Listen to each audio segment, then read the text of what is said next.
Hello, World Wide Web. Welcome back to the Hangin' with Web Show. I'm GW Pomichter. Thank you.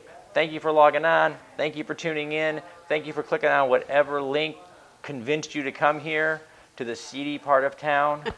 And thank you so much for that. Now, we need you to do one more thing. Hit subscribe. Actually, two more things. Because as the kids say, smash the little bell. That's right. So that you can come back. We want you to get notified when we have a new episode. Every single weekday, 2 p.m., you can catch authors, artists, filmmakers, musicians, creative minds of all kinds right here on the Hangin' with Web Show. And you never know when we're going to be hanging out again with Terri A. Wilson.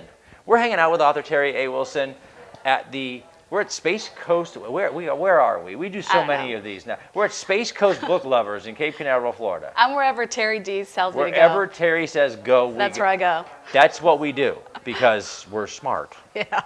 And you don't mess with Terri. Mm-mm. Like something like Terri has a sore leg today, but she can still outrun all of us. And, totally. Oh yeah. So we're hanging out with Terri A. Wilson. We're talking about Dragon Royalty, the Dragon Royalty series, actually. Actually, yeah. I just released book 2 this past summer solstice.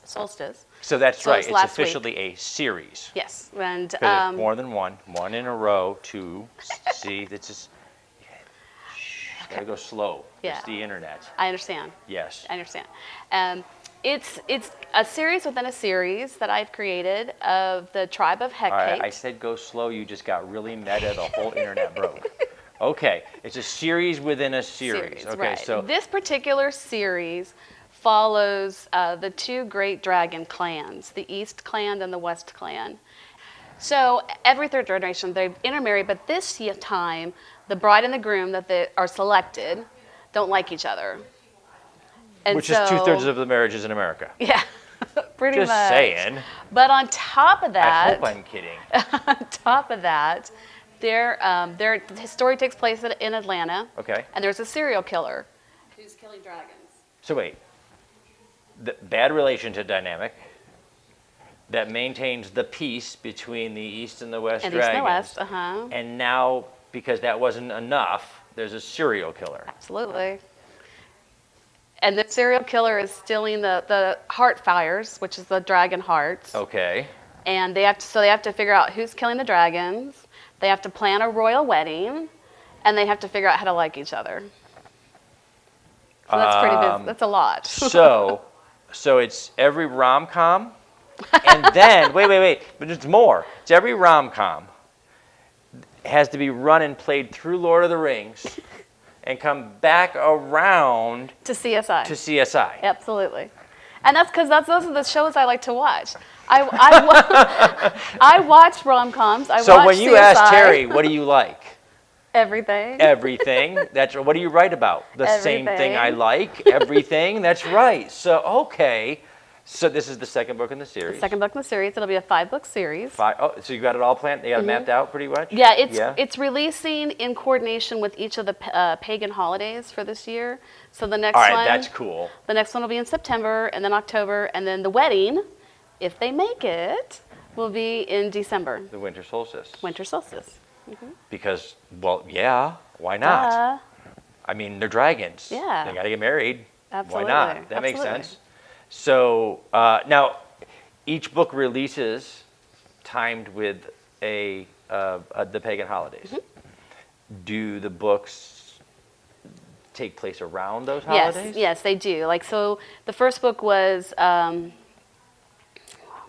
totally forgot the first book, but it came out in May. It was the one just before this one, and May Day. Okay, May Day came out at May Day, and Beltane. That's the holiday, and so they had the big festival. And they had the maypole dance where all the single dragons danced the pole, and magically 2 dragons were left, and that's how fate chose who was supposed to be married. Mm-hmm. And they don't like each other. Not really. Wow. This is not going well so far. I mean, we're only 2 books in. So things haven't even... They're starting to like each other, but it's awkward, you know. I mean, they have to do what they have to do. Well, it's customarily, arranged marriages of and that's any exactly kind what tend this is. to be those awkward moments where it's like, hey, guess what? What? And honestly, that whole thing in real life, it just fascinates me. But because sometimes those marriages are more successful than traditional marriages. I think people often forget that what we consider today a traditional marriage, and romance and flowers and candy and dating, this is for humanity as a whole, as a society, that's the new phenomenon.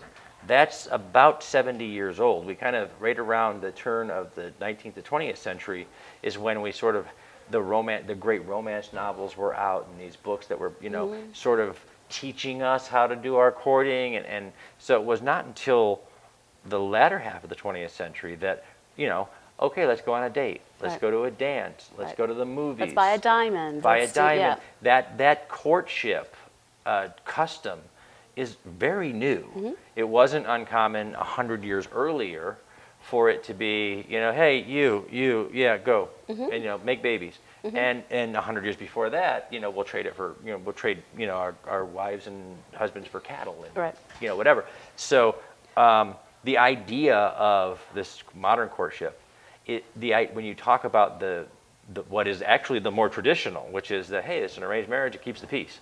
Right.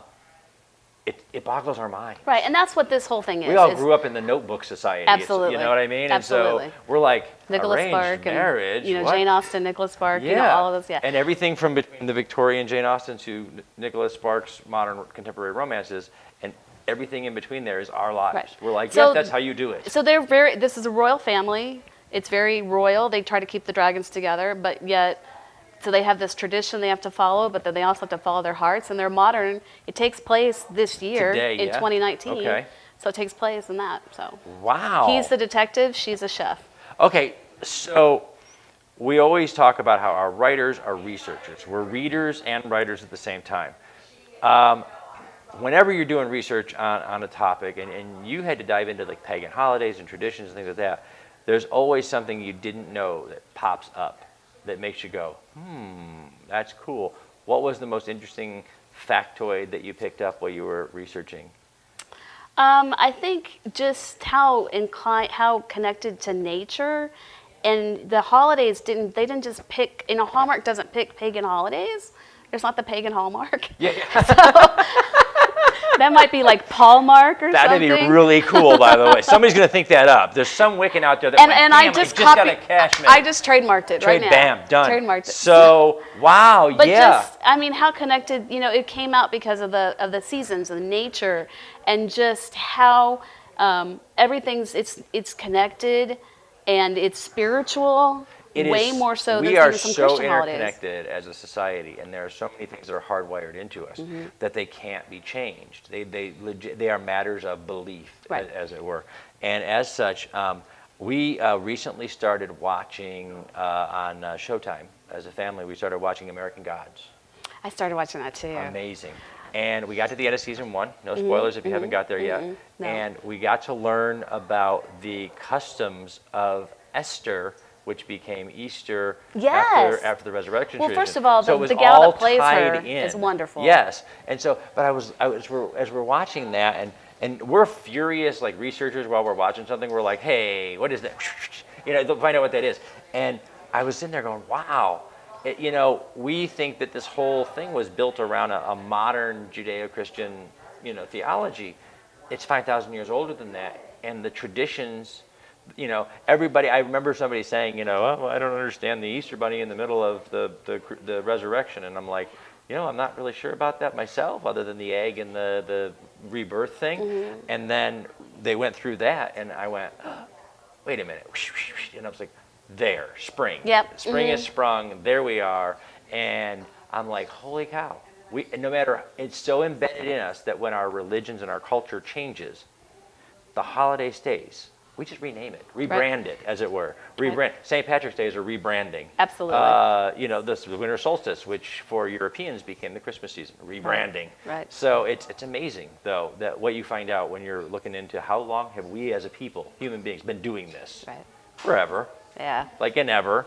And she's doing it with dragons, which is, yeah. Well, I love dragons. I just think they're fun. It's a fun creature to think about. It's part animal, part magic, part mysticism, and it's just so much fun. You also have a show. Yes. That's right, you do. Yeah. Tell us about that. My show is called Pop-Up Interviews. Pop-up interviews. And the reason they call pop-up is I don't schedule anything. And I kind of work on what goes on my schedule and what goes on the author's schedule, and then they just kind of happen.